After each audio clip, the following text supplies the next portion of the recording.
بسم الله الرحمن الرحيم فبأي آلاء ربكما تكذبان. Hi, my name is Anna. I want to ask, what happens to non-Muslims who have never been exposed to Islam? And what if a non-Muslim says that the miracles of Jesus are bigger than the ones that Mohammad performed? Sisters asked two questions basically. What a non-Muslim who says, who has never been exposed to Islam, what happens to them? And secondly, if a non-Muslim comes and says that the miracles of Isa alayhi salam are greater, what happens to them? Point number one, if a non-Muslim comes and tells me that they have not been exposed to Islam, today in this world of science and technology it's difficult. Maybe if you asked this question 50 years back, it was possible.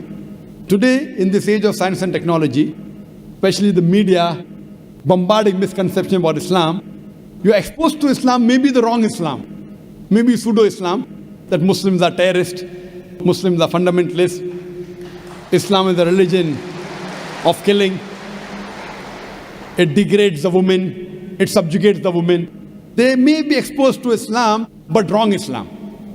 Now what happens to a non-Muslim who's not exposed to the right teachings of Islam? I feel if a non-Muslim hears something in the media, or any human being hears something in the media, he should not take it for granted. The Quran says in Surah Hujurat chapter 49 verse number 6, whenever you get information, check it up before you pass it on to the third person. Whenever you get information, it is important that the person checks up whether the information is right or wrong. As far as the message of Islam is concerned, what if a non-Muslim may be living in an island, maybe living in Timbuktu, or living somewhere where he doesn't have any knowledge of Islam? First, it's the duty of every Muslim to convey the message to non-Muslim, irrespective whether we convey or not. Allah says in the Quran in Surah Fusilat, chapter number 41, verse number 53, Allah says, سَنُورِيهِمْ آيَاتِنَا فِي الْآفَاقِ وَفِي أَنفُسِهِمْ حَتَّى يَتَبَيَّنَ لَهُمْ أَنَّهُ الْحَقُّ. That soon we shall show them our signs in the furthest regions of the horizons until it is clear to them that this is the truth. Allah says that He will show the signs to every human being before the human being dies. He will show His signs in the furthest regions of the horizons until it is clear to them that this is the truth. So Allah takes it up upon Himself that He will convey this message to each and every human being, whether he's born in a Muslim family or non-Muslim family, whether he's born in a Muslim land or non-Muslim land. Allah will give this message to every human being. That's the reason there were some surveys done in 1950 in two tribes. Now these two tribes, the Kapauku tribe and the Australian Aborigines, these two tribes did not come in contact with modern civilization till as late as 1950. When the researchers went and tried to find out what was their way of life, these people, they believed that God was one. They believed He alone should be worshipped. They believed He did not beget anyone. They did the sajda, they did prostration for worshipping that God. It was everything of Islam but in name. So when no external influence comes on a human being, that person submits his will to God. That's the reason our beloved Prophet Muhammad said, every child is born in Deen al-Fitr. Every child is born in the innate religion. He is born as a Muslim.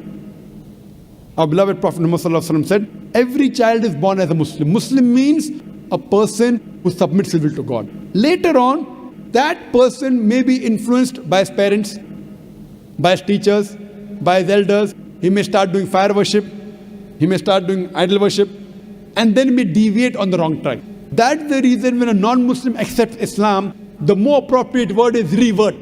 He was a Muslim, born as a Muslim. He gets converted to a wrong religion, comes back to the original faith, that is Islam. So the right word is revert. So coming to your question, every child, if any child, if you take three children, one born to a Christian, one born to a Jew, one born to a Hindu, isolate these three children completely from any external influence. And when they grow up and you try and find out what is their way of life, it will be nothing but Islam. Only after external influence, they start deviating and worshipping wrong things and having wrong ideas. This is scientifically proven. Furthermore, sister, where your second question is concerned, that what if someone doesn't know Islam and thinks that Jesus Christ did miracles. I do agree Jesus Christ did miracles. But, sister, miracle is not the test. If you believe in Jesus Christ, peace be upon him, if you read in the Bible, Jesus Christ, peace be upon him, himself says, in the Gospel of Matthew, chapter number 24, verse number 24, it says that, for there shall arise many false Christ and false prophets, and will do wonders and miracles, and if it were possible, shall deceive the very elect. So Jesus Christ, peace be upon him, says miracle is not the test. They shall arise many false Christ and false prophets, and shall do wonders and miracles, and if it were possible, shall deceive the elect. That means Jesus Christ, peace be upon him, says miracle is not the test. Miracle does not make a person a god. Miracle does not make a person superior, because all the miracles that were done by all the prophets were done by Almighty God himself. All the miracles. All the miracles done by Moses, the parting of the sea, when he threw the stick, it became into a snake. It was done by Almighty God. All the miracles that Isa alayhi salam, Jesus Christ, peace be upon him, did were done by Almighty God. Same with Prophet Muhammad, peace be upon him, splitting of the moon were done by Almighty God. I would like to tell you that Islam is the only non-Christian faith which makes an article of faith to believe in Jesus Christ, peace be upon him. No Muslim is a Muslim if he does not believe in Jesus Christ, peace be upon him. We believe that he was one of the mightiest messengers of Almighty God. We believe that he was the Messiah, translated Christ. We believe that he was born miraculously without any male intervention, which many modern day Christians today do not believe. We believe that he gave life to the dead with God's permission. We believe that he healed those born blind and lepers with God's permission. The Christians and the Muslims, we are going together. But one may ask, then where is the parting of ways? The parting of ways is that most of the Christians, they believe that Jesus Christ, peace be upon him, was Almighty God. They believe that Jesus Christ, peace be upon him, claimed divinity. In fact, if you read the Bible, there is not a single unequivocal statement in the complete Bible where Jesus Christ, peace be upon him, himself says that I am God, or where he says worship me. If, sister, you can point out any unequivocal statement, any unambiguous statement from any version of the Bible in which Jesus Christ, peace be upon him, himself says that I am God, or where he says worship me, I am ready to accept Christianity today.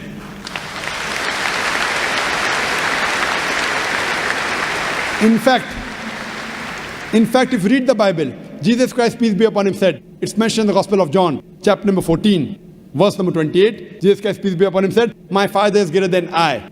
Gospel of John, chapter number 10, verse number 29, my Father is greater than all. Gospel of Matthew, chapter number 12, verse number 28, I cast out devil with the Spirit of God. Gospel of Luke, chapter number 11, verse number 20, I with the finger of God cast out devil. Gospel of John, chapter number 5, verse number 30, I can of my own self do nothing. As I hear, I judge, and my judgment is just. For I seek not my will, but the will of Almighty God. Anyone who says, I seek not my will, but the will of Almighty God, he is a Muslim. Jesus Christ, peace be upon him, is a Muslim. He never claimed divinity. He never said that he was Almighty God. He clearly mentioned, it's mentioned in the Gospel of John, chapter number 14, verse number 24. He said that the words that you hear are not mine, but my Father's who has sent me. It's mentioned in the Gospel of John, chapter number 17, verse number 3. This is life eternal, so that you may know there is one God and Jesus Christ who thou hast sent. It clearly mentioned that Jesus Christ was a messenger. It's mentioned in the Gospel of Matthew, chapter 19, verse number 16 to 18, that a person approaches Jesus Christ, peace be upon him, and asks him that, good master, what good things should I do so that I shall enter eternal life? So Jesus Christ, peace be upon him, says, why thou callest me good?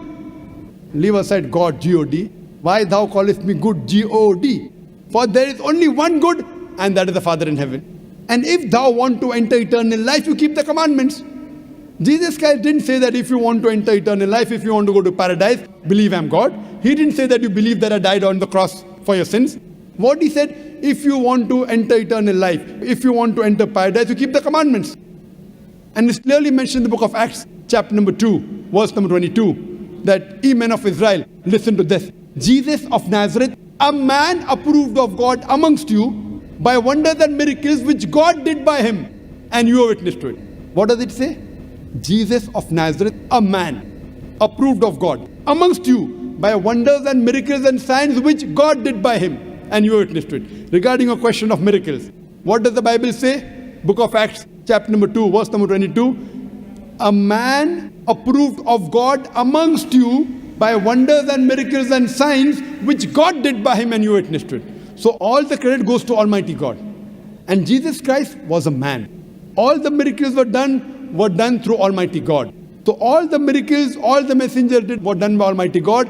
They came to testify there was one God. But Jesus Christ also said in the Gospel of John, chapter number 16, verse number 12 to 14, that I have many things to say unto you, but ye cannot bear them now. For he, when the Spirit of truth shall come, he shall guide you unto all truth. He shall not speak of himself. All that here shall he speak. He shall glorify me. Now this prophecy is prophesied no one but the last and final messenger, Prophet Muhammad, peace be upon him. So if you're a true Christian, and if you believe in Jesus Christ, peace be upon him, Jesus Christ, peace be upon him, said, I have many things to say unto you, but ye cannot bear them now. For he, when the Spirit of truth shall come, he shall guide you unto all truth.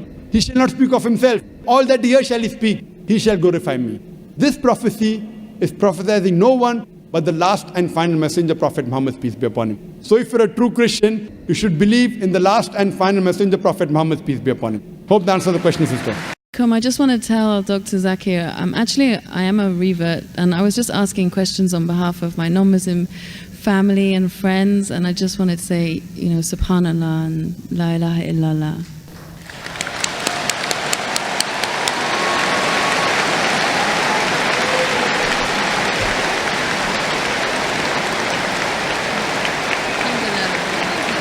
That's why I said you have to say what you have to say.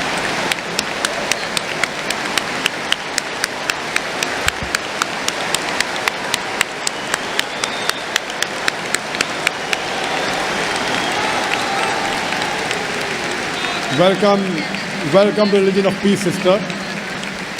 May Allah subhanahu wa ta'ala reward you and grant you Jannah. And we pray to Allah subhanahu wa ta'ala that, and may Allah subhanahu wa ta'ala guide you.